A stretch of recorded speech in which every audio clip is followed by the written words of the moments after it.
अस्सलाम वालेकुम। कैसे हैं आप? उम्मीद है कि ठीक होंगे। अल्हम्दुलिल्लाह मैं भी बिल्कुल ठीक हूँ। लेकिन फ़िलहाल तो मैं वॉइस ओवर कर रही हूँ, तो मेरी अभी तबीयत ठीक नहीं है। गर्मी से बेहाल हुई पड़ी है। और ये था मेरा ईद का व्लॉग। तो ईद के दिन मुझसे व्लॉग नहीं डाला गया, काफ़ी दिनों में मैं व्लॉग डाल रही हूँ। तो बस यही मेरी टेंशन और प्रॉब्लम इतनी है कि बस सारा को लेकर बहुत ही ज़्यादा।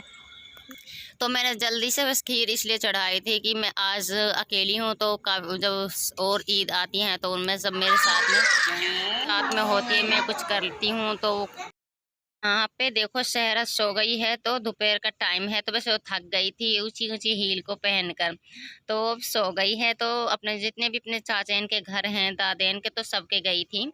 और लड़कियां भी आई थी, सबके लिए ईदी दी और खाना खिलाया सबके लिए। और जितने भी नीचे गेस्ट आए हैं, जो भी अपने मेरे हस्बैंड के दोस्त वगैरह, सबके लिए खीर दी। तो मैं व्लॉग नहीं बना पाई, तो बस मैं पकाने में लगी हुई थी। व्लॉग मैंने नहीं ली, बस थोड़ी बहुत क्लिप्स ली हैं। और ये थी, मैंने जब 12 बजे ये बनाए थे, ये था वो बकरे की मीट। तो यहाँ पे हमने बकरे की चिकन बनाई है। तो और वो पहली दफ़ा मैंने बनाया था मुर्गे की मीट। तो बोला कि तुम जल्दी से जाना, वैसे रोहतक जाएंगे हम। और फिर मैंने तो कपड़े वगैरह कुछ भी नहीं पहने थे, बस अपने काम में लगी हुई थी। मैंने खाना वगैरह सब कुछ बनाया। तो बस उसको बनाने के बाद में फिर बकरे की मीट आ गई थी। और यहाँ पे देखो मैं खीर के लिए एक नया ही जुगाड़ लेकर आई हूँ। तो ये मैंने बर्फ़ फोड़ कर डाल दी है मयूर जग में। तो इसमें हवा बाहर की भीतर ना जाए, और हमारी खीर काफ़ी देर तक लगी रहे। और काफ़ी ज़्यादा गर्मी थी कि गर्मी के कारण खीर ख़राब हो सकती है, तो इसलिए मैंने इसमें खीर को रख दिया था और इसमें बर्फ़ फोड़ दिया उसके साइड में। तो छोटे से डब्बे में खीर है 2.5 किलो के में, तो उसके आसपास बर्फ़ थी। और यहाँ पे हम आ गए हैं नीचे। तो नीचे हम अब इस सामान को रखने वाले हैं उसमें गाड़ी में। तो यहाँ पे हम बाहर ही बैठे थे। और फिर हम चलते चलते हमारे सीएनजी ख़त्म हो चुकी थी, तो हम यहाँ पे आ गए हैं पंप पर। और तो पंप पर हम सीएनजी भराने लगे हैं। तो हमने एक और पंप था जो इस पर हम रुके थे, उस पर ज़्यादा ही लाइनें लगी हुई थी और लाइट भी नहीं आ रही थी। तो लाइट के बगैर सीएनजी भर नहीं सकती, तो वहाँ से हम निकल लिए। तो अब हम दूसरी पंप पर आए हैं यहाँ पर। तो अब यहाँ पर हमारी गाड़ी में सीएनजी भर रहा था और हम साइड में खड़े हो गए हैं। तो काफ़ी ज़्यादा गर्मी थी, बहुत ही ज़्यादा भयंकर गर्मी थी। और एक नए कपड़े पहन रखे थे ना, तो उसमें ज़्यादा ही गर्मी लग रही थी। तो मेरी दादी सास और मेरी चाचा सास और शहरत और 2 देवर हैं, हम 6 लोग हैं। तो हम फिर चलने लगे। और हमारा टाइम 3 घंटे का था रोहतक पहुंचने का।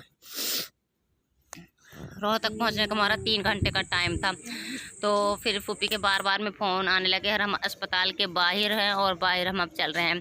तो मुझको पता नहीं था कि मैं यहाँ पे वीडियो बना तो रही थी, लेकिन मुझे ये नहीं पता था कि मेरे कैमरे के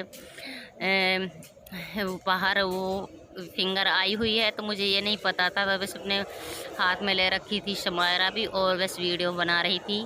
और हम चल दिए यहाँ पे। तो फूफी देखकर चौंक गई कि ये मयूर जग क्यों लेकर आए हो, यहाँ पे तो पानी है, तो पानी यहाँ पे खूब अच्छा आता है, और फिर इसको लेकर क्यों आए हो। उसने समझा कि इसमें पानी लेकर आए हम। तो हम बोले कि हम इसमें खीर लेकर आए। फिर वो और हंसने लगी, इतनी सारी खीर के हम क्या करेंगे, पूरी अस्पताल के लिए खिलाएंगे क्या। तो इसमें हमने कहा कि इसमें से डब्बा, छोटा सा डब्बा में खीर है, तो इसमें हम बर्फ़ लगा कर आए। तो काफ़ी चिल्ड ही खीर निकली थी, बहुत अच्छी लगी। और वो खाने खाने लगे। तो हम यहाँ पर बैठे हैं सारा के पास।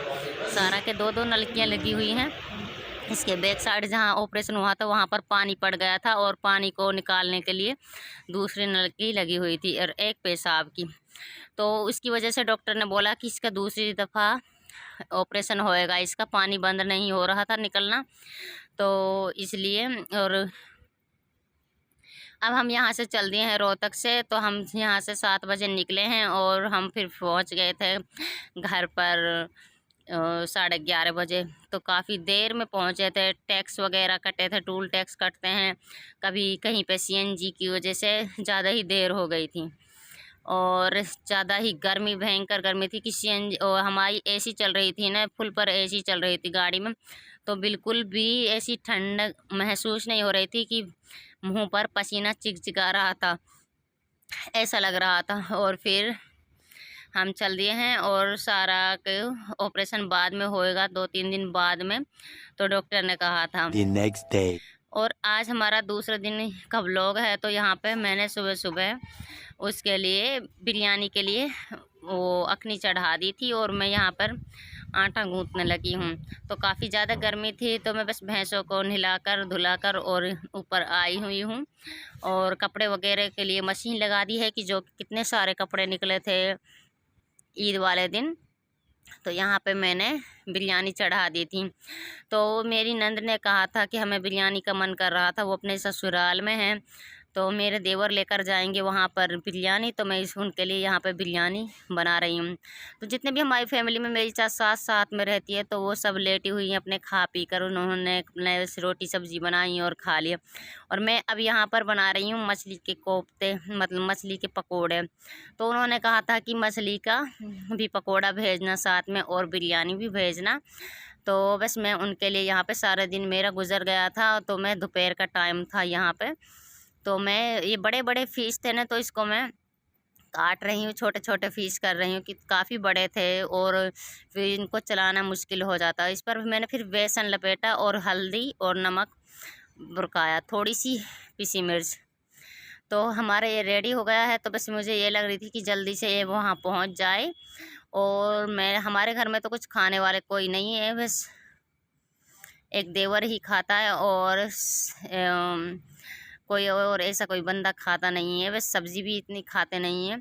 तो मेरे हस्बैंड बिल्कुल भी मछली वगैरह तो खाते नहीं हैं। और रही बात बस एक मेरे देवर की, तो वो ज़्यादा खाता है मछलियाँ वगैरह। और फिर यहाँ पे मैंने ये प्याज फ्राई की थी। प्याज फ्राई मैंने इसलिए की थी कि जब भी ऑयल हो रहा था यहाँ पर, तो मैं इसमें प्याज फ्राई कर लूँ बिरयानी के लिए, तो बिरयानी में ऊपर सर्व करने के लिए। और फिर यहाँ पे मैंने अभी यहाँ पे मैं इनको निकालने लगी हूँ। तो देवर कह रहा था कि मैं नहा रहा हूँ, तो उसके बाद में जल्दी से यहाँ पे इनको पैक कर दो। वो भी सोकर ही खड़ा हुआ था और उन्होंने कहा कि अभी अभी ये बने नहीं हैं, कि अभी बस बनने ही वाले हैं। तो मैंने यहाँ पे प्याज फ्राई कर ली हैं, तो ये बिरयानी के लिए निकाल ली थी। और अब मैं यहाँ पे पकोड़े उतारने लगी हूँ। और शरत मेरी बस वीडियो बनाने लगी थी, मुझे तो इतना टाइम नहीं था। और मैं पसीनों में बिल्कुल ऐसे भीजी हुई थी कि रसोई के अंदर इतनी ज़्यादा गर्मी लग रही थी। एक तो बाहर भी गर्मी है, लेकिन अंदर भी इतनी ज़्यादा गर्मी लग रही थी। तो मैं यहाँ पे दोपहर का टाइम मेरा ऐसे ही निकल गया। और यहाँ पे मेरी बिरयानी को मैंने दम दे दिया था, बिरयानी बन चुकी थी। तो फिर मैंने गैस के ऊपर रख दिया है, चूल्हे पे ही बनाई थी। और इस पर मैं बस पीली मिर्च वगैरह डाल रही हूँ और फिर नींबू निचोड़ दूँगी। और प्याज जो मैंने फ्राई निकाली है उनको मैं पन्नी में पैक कर कर दे दूँगी कि वो आप ही, कोई खाए या ना खाए तो वो आप ही डाल लेंगे। तो देवर के लिए मैं यहाँ पे बिरयानी निकालने लगी हूँ कि वो कह रहा था कि मुझे दे दो, फिर मुझे भूख लगी है और मैं खा कर ही जाऊँगा यहाँ पर। तो मैं उसके लिए निकालने लगी हूँ। और शरत कहने लगी कि मम्मी मेरे लिए भी निकाल दो, तो उसके लिए भी मैंने निकालने लगी हूँ। और मेरा तो खाने का बिल्कुल भी मुँह नहीं, मैंने बस सुबह से एक बस पानी ही पिया था जो कि रूअफ़ज़े का। और मेरा खाने को बिल्कुल भी मूड न था। और मुझे यहाँ पर 1 बज चुका था पकाते पकाते, लेकिन पसीनों में मेरी हालत ऐसी हुई पड़ी थी गर्मी से कि मैं इसकी खुशबू से ही बस दहाप गई हूँ। तो कहते हैं कि पकाने वाला बंदा तो बस उसकी महक से, खुशबू से ही दहाप जाता है, फिर उसको खाने को बिल्कुल भी मन नहीं करता है। तो मैं वैसे ईद वाले दिन भी मैंने खाना नहीं खाया था, मैं बनाकर ही बस भागी भागी अपने तैयार हुई। और फिर नुगनी हम रोहतक चले गए थे, तो वहाँ पर ही मैंने बस थोड़ा बहुत खाया था। और बिरयानी को मैं बस ये सोच रही कि इसको मैं पैक कर दूं जल्दी से। और 2-3 बस में इसमें मैंने प्याज वगैरह डाली थी और इसको फिर मैं पैक कर कर, और मेरे पकोड़े हो गए हैं। तो पकोड़ों को भी मैंने कुछ उसमें पैक किया अखबार वगैरह में, जो कि वो अच्छे से ऐसे ही रहे, उसका पानी मतलब ऑयल वगैरह सोख ले। तो ये था मेरा फिर शाम का व्लॉग। तो मेरे कुछ फिशें रखवा ली थी देवर ने, कि कहने लगा था कि सब्ज़ी बनाना इनकी। तो यहाँ पे मैं वो मछलियों की सब्ज़ी बना रही हूँ। शाम के वक्त। सुबह के टाइम तो हमारे वैसे मीट वगैरह जैसे भी कोई चिकन वगैरह बनी हुई थी उससे ही खाना खा लिया था, तो शाम का टाइम था। और हस्बैंड के लिए मैंने वैसे बकरे की मीट रखी थी, वो वैसे वो मछली वगैरह खाने वाला नहीं था। और यहाँ पे मैं मछलियाँ बॉईल कर रही, मतलब कि फ्राई कर रही हूँ मछलियाँ। तो इनको फ्राई कर कर फिर इसमें मैं मसाला सब कुछ तैयार किया हुआ है, जिसको मैं आपको दिखाने वाली हूँ कि किस तरह का मैंने मसाला तैयार किया हुआ। तो मैंने इसके बाद में, इससे पहले मैंने प्याज़ें भी भून कर निकाली हैं, तो जो कि इसमें ही डालने वाली हूँ उसको।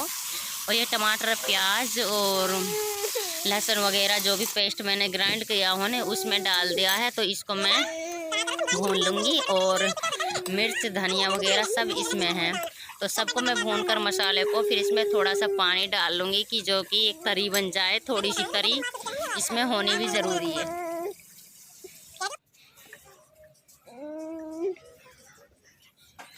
और यहाँ पे शहरत कहने लगी कि मम्मी मेरे लिए वो दे दो एक फ्राई हुई मछली, तो वो यहाँ पे मछली खाने लगी थी। और मैं यहाँ पे कढ़ाई में, तो इसमें मैंने पानी डाल दिया है। अब इसको पकने दूँगी पानी को, फिर इसमें मछलियों की जो भुनी हुई हैं, जो फ्राई हुई हैं, उसको डाल दूँगी। थोड़ी देर के लिए 2-3 मिनट के लिए इसको पकाऊँगी और फिर इसको उतार दूँगी। एक मुझे बहुत खुशी होती है कि जब आपने ये कहा था कि आपके व्लॉग का इंतज़ार करती हूँ, कितने दिन हो गए हैं आपने व्लॉग क्यों नहीं डाला, तो मैंने बस इसी वजह से व्लॉग नहीं डाला था। और व्लॉग कहीं एंड करते हैं, नेक्स्ट वीडियो मिलेंगे।